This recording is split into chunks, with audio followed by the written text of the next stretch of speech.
Hi,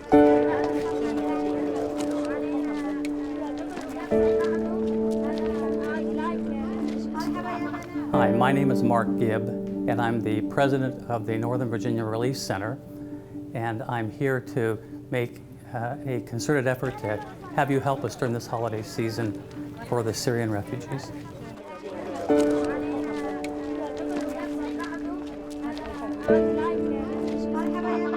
What we are doing, we're coming as interfaith groups joining together to do our part to decrease the humanitarian crisis for Syrian refugees, to work for them so we can uplift the community and provide for their shelters, for their coats, and for their education.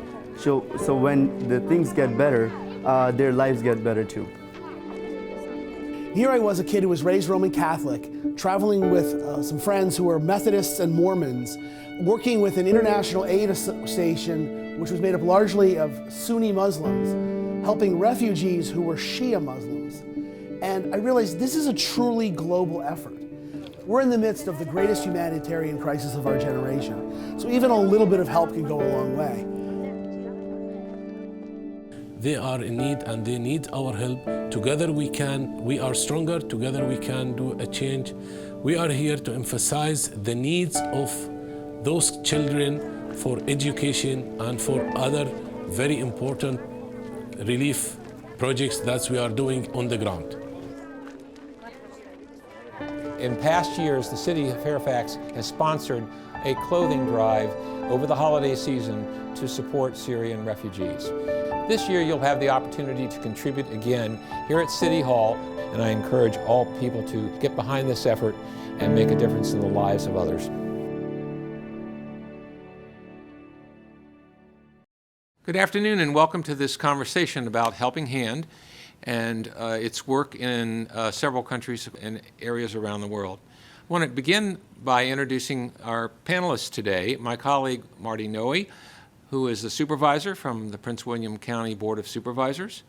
Mark Gibb, who is the current president of the Northern Virginia Relief Center. And two dear friends, Hisham Al-Sayed, who is the Middle East Operations Manager for Helping Hand, and Abdun Matan, who is the Assistant Regional Coordinator for the Mid-Atlantic region here in the United States for Helping Hand.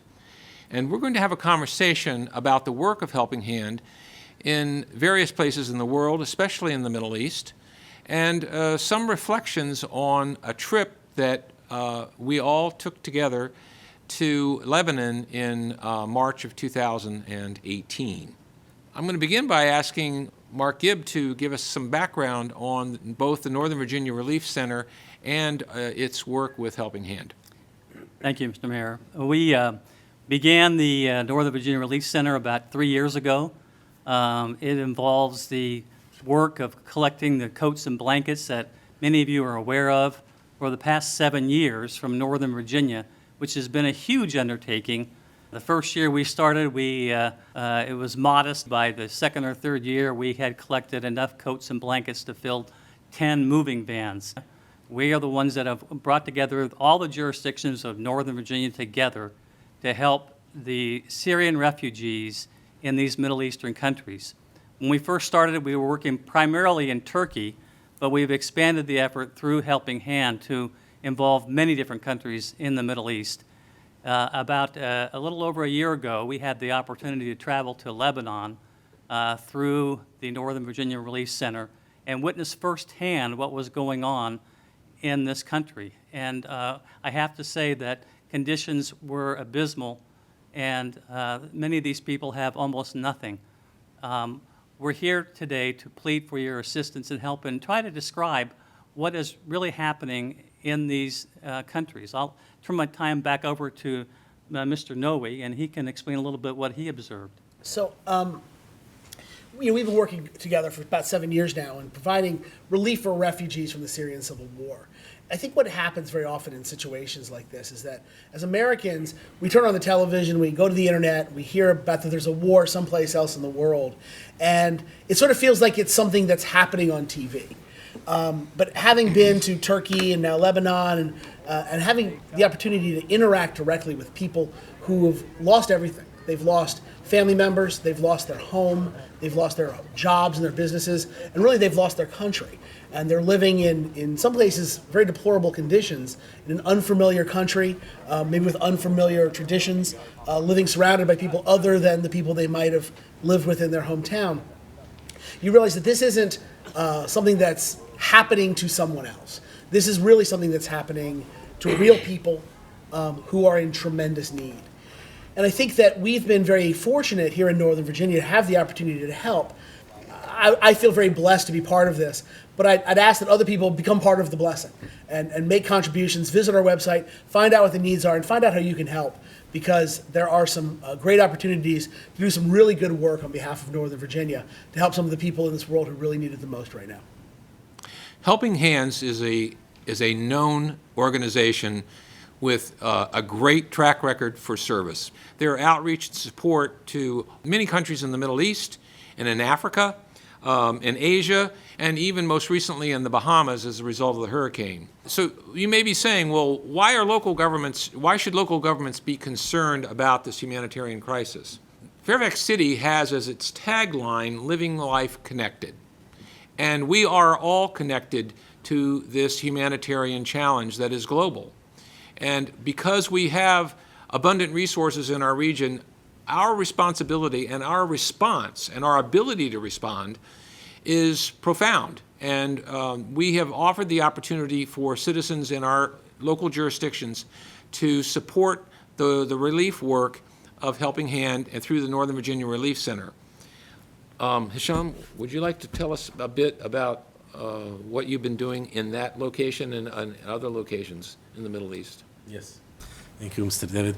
Yeah, yes, I would like to thank you all to have me here in Virginia again with these great people that I have met 1 year and a half ago in Lebanon in the field. As you know, the crisis of Syrian refugees has been ongoing for almost 8 years.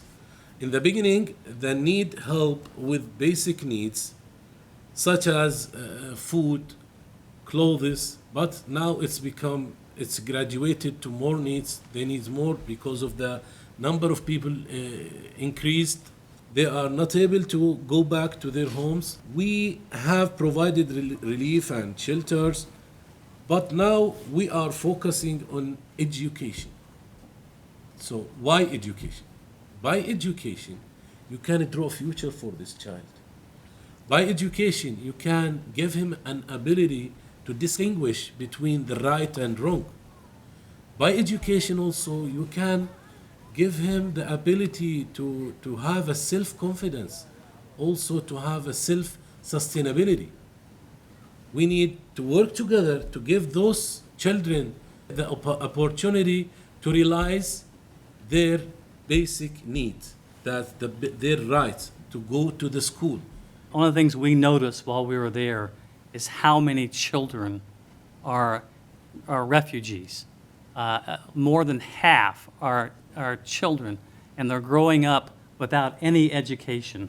It is a serious, serious issue that we need to face, and it grows more complex every year, and as we watch them not being educated, and in fact being infiltrated with others who are educating some of these children in some of the things that they shouldn't be involved in, like drug trafficking and other things.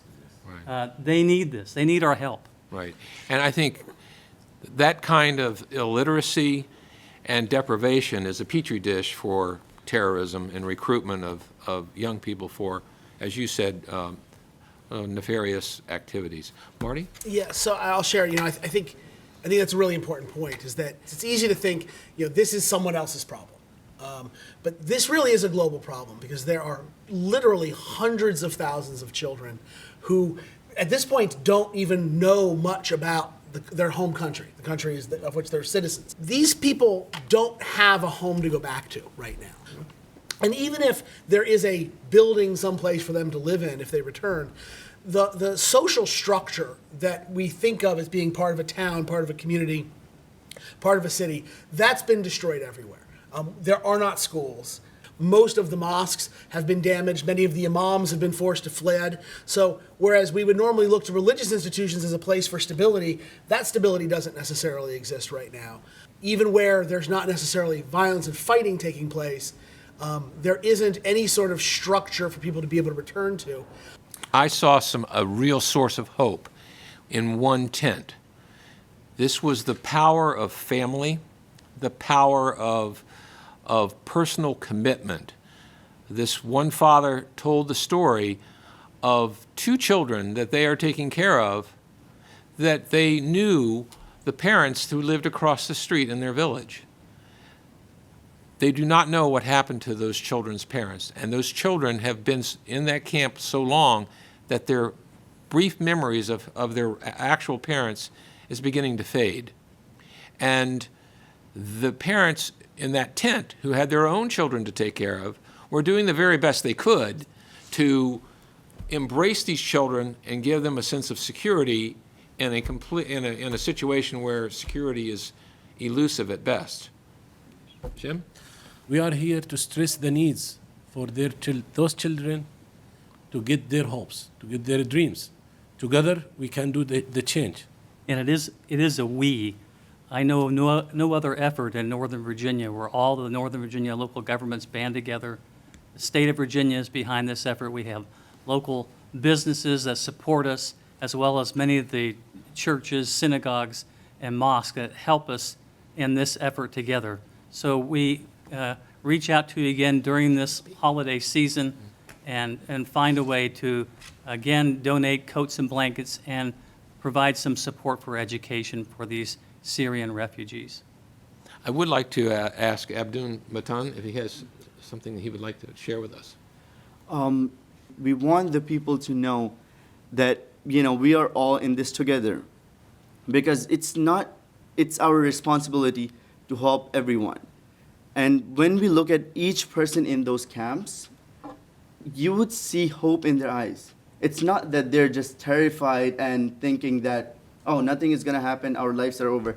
They're hopeful, even with living in that small tent where you would imagine just standing there for 5 minutes and you would want to leave. Their life has been like that for years, but now they're still hopeful.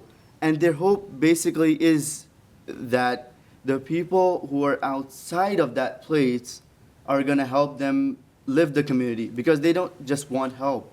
They want to lift that community up so they can raise their children and tell them only the stories, not tell them the horrors that went through, tell them how they made it through and made it a better place for them, so now they can survive and move on from there.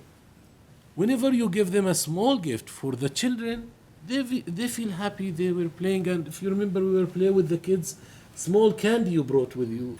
They were distributing candy for the kids. They were so happy. Oh, please, yeah, thank you, thank you. Whenever you be with those honorable people, whenever you just put your hand on his back, he feel that you give him self-confidence. You give him that there is a hope in the life. There is a people, they came from the other world to see me, to visit me, to help me. When we give them your donation, we tell them this is from your brothers from USA, from Virginia, from somewhere. They become happy, because right now they are living with no hopes. So please, again, I am here to emphasize the needs of those people, and I would like to thank everybody who is contributing in this great work to help these honorable people. Thank you. This is an opportunity for us as Northern Virginians to give back. There's information on our website about what the specific needs are, and how you can help both with the basic needs like shelter and clothing, but also about how you can provide these more complex needs like education and community development, which are going to become more and more important as the young people of Syria try to rebuild their country over the course of the next generation. So please, you can go to novarelief.org, and you will find donation sites among the jurisdictions here in Northern Virginia. We will be collecting those blankets and coats and shoes and other items during the holiday season. The dates are on the website. In addition to all of that, please keep these refugees in the forefront of your thoughts, in your prayer life, and and take those thoughts and prayers and put them into action by supporting this particular relief organization. Thank you.